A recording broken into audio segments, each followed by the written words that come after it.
Hello everyone. ఈరోజు వీడియోలో మనం top 7 best Japanese animated movies of all time గురించి అయితే చెప్పుకోబోతున్నాం. ఇందులో ఉన్న 7 మూవీస్ కూడా వాటి ఫీల్డ్లో చాలా గొప్ప మూవీస్ అండ్ ఆ యానిమేషన్ ఎక్కడా కూడా తీసిపోనట్టుంటుంది. అండ్ ఇందులో నెంబర్ 7 వచ్చేసి the boy and the heroin.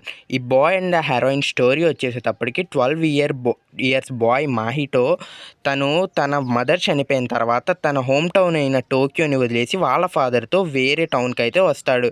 అక్కడికి వచ్చిన తర్వాత ఆ విలేజ్లో ఉండే ఒక గ్రే హెరాయిన్ మన మాహిటోతో అయితే మాట్లాడుతుంది. మాహిటోతో మాట్లాడి మీ మదర్ చనిపోలేదు, ఇంకా బ్రతికే ఉంది, తను నిన్ను తీసుకురమ్మని మమ్మల్ని గైడ్ చేస్తుంది అని చెప్తుంది. సో ఆ తర్వాత రెస్ట్ ఆఫ్ ద స్టోరీ ఏమైంది, అసలు మాహిటో వాళ్ళ మదర్ని కలిశాడా లేదా, ఇంకా ఎలాంటి విషయాలు జరిగాయి అనేది ఈ యొక్క బాయ్ అండ్ ద హెరాయిన్లో అయితే చూడడానికైతే దొరుకుతుంది. అండ్ చెప్తున్నాను కదా, ఈ movie was the one of the fantastic movie of Hayao Miyazaki. దీనికి అయితే ఆస్కార్ అవార్డు కూడా వచ్చింది. అంత best movie. It was a worth watchable movie అని కూడా చెప్పుకోవచ్చు. 6 ఇన్ ద లిస్ట్ అరియాటే. ఈ మూవీలో మనకి అరియాటే అనే ఒక లిల్లీపుట్ అమ్మాయి అయితే ఉంటుంది తన ఫ్యామిలీతో, మదర్ అండ్ ఫాదర్తో. సో ఆ లిల్లీపుట్స్ ఏం చేస్తారు అంటే, వాళ్ళు ఉండే స్థలంలోనే ఇంకో రెసిడెంట్ హౌస్ అయితే ఉంటుంది హ్యూమన్స్ది. ఆ హ్యూమన్స్ హౌస్లో నుంచి చిన్న చిన్న థింగ్స్ వాళ్ళకి కావాల్సినవి దొంగతనం చేస్తూ వాళ్ళ జీవనాన్ని అయితే కొనసాగిస్తూ ఉంటారు. అదే టైంలో షో అనే ఒక హాట్ పేషెంట్ అబ్బాయి అయితే ఆ హౌస్కి అయితే వస్తాడు, వాళ్ళ గ్రాండ్ మదర్ హౌస్కి. సో తన హెల్త్ దృష్ట్యా తన ఆపరేషన్ కోసమని అండ్ నేచర్ కోసమని ఇక్కడికి వస్తాడు. అక్కడికి వచ్చిన తర్వాత అరియాటేని కలుస్తాడు. సో అరియాటేకి షోకి మధ్య జరిగిన స్టోరీ ఏంటి, అసలు అరియాటే షోని కలిసిన తర్వాత జరిగే విషయాలు ఏంటి, అసలు ఈ అరియాటే ఫ్యామిలీకి ఏమవుతుంది అనేది మీరు ఈ అరియాటే మూవీలో అయితే చూస్తారు. ఇందులో యానిమేషన్ అయితే పీక్ లెవెల్ ఉంటుంది. సో మస్ట్ వాచ్ మూవీ అని చెప్తాను.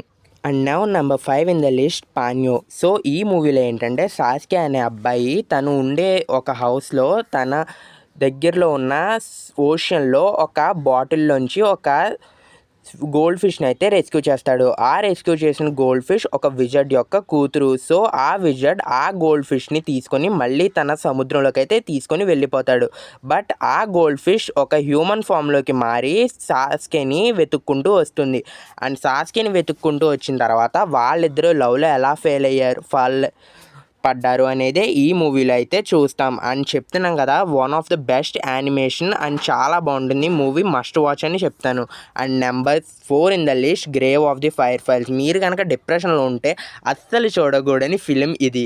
ఎందుకంటే ఈ సినిమాలో మనకి సెట్స్కో అండ్ సీటామా అనే సిబ్లింగ్స్ అయితే ఉంటారు. సో వరల్డ్ వార్ 2లో ఈ సిబ్లింగ్స్ ఎలా సర్వైవ్ అయ్యారు, వీళ్ళ లైఫ్ ఎలా టర్న్స్ అయింది అనేది ఈ మూవీలో అయితే మీరు చూస్తారు.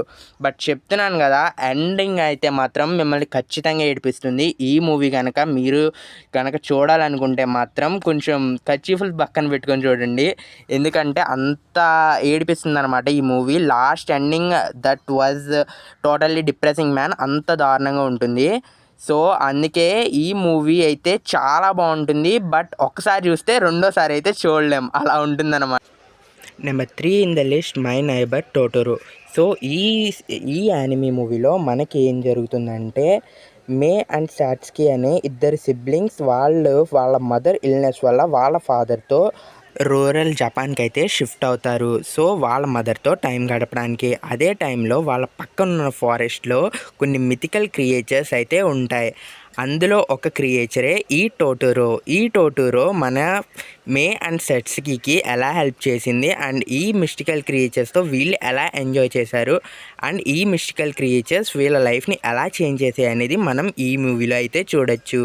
ఈ మూవీ హయో మియాజాకి గారి ఇంకొక movie which was a best animation and a క్యాట్బస్తో ఉంటుందన్నమాట. ఇందులో కనుక మీరు చూడాలనుకుంటే ఇది నెట్ఫ్లిక్స్లో అయితే అవైలబుల్ ఉంది. And number 2 in the list your name. ఈ మూవీ ఇప్పుడున్న జనరేషన్కి మొత్తానికి తెలిసే ఉంటుంది, ఎందుకంటే ఈ మూవీ అంత ఫేమస్ అనమాట యానిమేషన్ ఫీల్డ్లో. సో ఈ మూవీ స్టోరీ ఏంటంటే, టాకీ అండ్ మిత్సుహా అనే ఇద్దరు అమ్మాయి అబ్బాయి మధ్య జరిగే స్టోరీయే ఈ యువర్ నేమ్. సో ఇందులో ఈ ఇద్దరు టీనేజర్స్ వాళ్ళ బాడీస్ అయితే స్వాప్ అవుతూ ఉంటాయి. ఆ స్వాపింగ్‌ని ఎలా ఆపారు and rest of the story ఏం జరిగింది అనేది ఈ మూవీలో మీరు చూసి తెలుసుకుంటారు. బట్ చెప్తున్నాను కదా, ఇందులో ఈ యానిమేషన్ అయితే పీక్ లెవెల్ అనమాట. చాలా బాగుంటుంది. అంత బాగుంటుంది ఇందులో యానిమేషన్. మీరు గనక చూడాలనుకుంటే ఇది తెలుగులో కూడా ఫ్యాన్ డబ్ అయితే అవైలబుల్ ఉంది. మీకు కనుక లింక్ కింద ప్రొవైడ్ చేస్తాను. సో ఈ మూవీని తప్పకుండా అయితే ఒక్కసారి వాచ్ చేయండి, ఇప్పటి వరకు మీరు వాచ్ చేయకపోతే. And number 1 in the list spirited away. ఈ మూవీ హయో మియాజాకి గారి నెంబర్ 1 మూవీ అండ్ ఈ మూవీ ఆస్కార్ని నామినేట్ చేసుకుంది. అండ్ ఈ movie one of the best animation and best స్టోరీతో అయితే ఉంటుంది. ఈ మూవీలో ఏమవుతుందంటే 10 ఇయర్స్ ఓల్డ్ చిచోరో తన పేరెంట్స్తో ఒక అబాండెడ్ అమ్యూజ్మెంట్ పార్క్లోకి అయితే వెళ్తుంది. అక్కడికి వెళ్ళిన తర్వాత తన పేరెంట్స్ పిగ్స్ కింద మారుతారు. వాళ్ళ పేరెంట్స్ పిగ్స్ కింద మారిన తర్వాత అది ఒక స్పిరిట్స్ ఉండే వరల్డ్ అని మన చిచోరోకి అర్థమవుతుంది. అర్థమైన తర్వాత అక్కడ వర్క్ చేస్తూ వాళ్ళ పేరెంట్స్ని ఎలా సేవ్ చేసింది అండ్ ఆ స్పిరిట్స్ వరల్డ్ నుంచి ఎలా బయటపడింది అనేదే ఈ మూవీ స్టోరీ అనమాట. ఇందులో యానిమేషన్ చాలా పీక్స్ ఉంటుంది and story line out of the box అనమాట. ఈ స్టోరీ లైన్ అండ్ ఆ క్రియేచర్స్ కానీ ఎప్పటికీ కూడా మైండ్లో ఉండిపోతాయి. ఇది ఎప్పటికీ one of the best number 1 యానిమీగానే ఉంటుంది. అంత బాగుంటుంది ఈ యానిమీలో ఉన్న ప్రతి సీను ప్రతి షాట్ కూడా విజువల్ వండర్ అని చెప్పచ్చు. అంత బాగా యానిమేట్ చేశారు. This is available on Netflix. So ఈ వీడియో కనుక మీకు నచ్చినట్టయితే లైక్ చేయండి, షేర్ చేయండి అండ్ మా ఛానల్కి సబ్స్క్రైబ్ అవ్వండి. ఇలాగే నెక్స్ట్ పార్ట్ కోసం వెయిట్ చేయండి అండ్ పార్ట్ 2లో ఇంకొన్ని యానిమే సజెషన్స్తో మళ్ళీ కలుద్దాం. Until then take care, bye bye.